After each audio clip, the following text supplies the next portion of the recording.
Again, so guys, in this video we will see how to integrate the Databricks with the Git. So guys, generating a GitHub personal access token PAT. So PAT acts as a secure password for the Databricks to access your GitHub repository.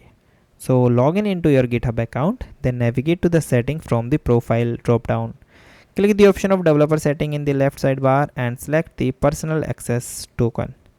Click the generate new token, give your token the clear name and set a appropriate expiration. Under the select scope, check the repo for full repository access. Click the option of generate token and copy the token immediately. After that guys, configure your getting integration in the Databricks. For this guys, these steps tell the Databricks which GitHub provide use and how to authenticate.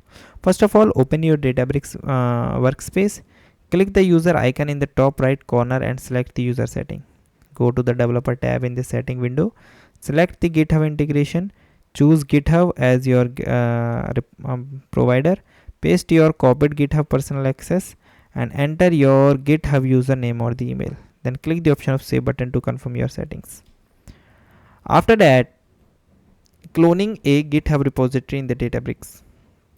For cloning into your Databricks workspace like repos in the left navigating bar, click the option of add repo clone remote GitHub.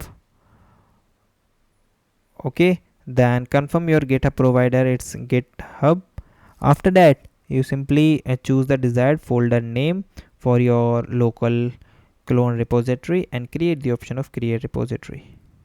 Okay, last thing is guys, working with the notebook and syncing changes.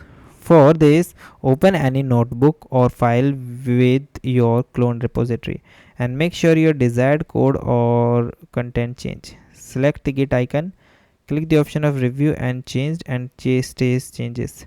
Add a descriptive commit message, click the commit and push to save the changes on the Git. Use the pull options from the Git icon to get the latest changes from the Git. So this is the way that you can do. And guys, thank you and have a nice day, and guys, subscribe our YouTube channel for the further informations.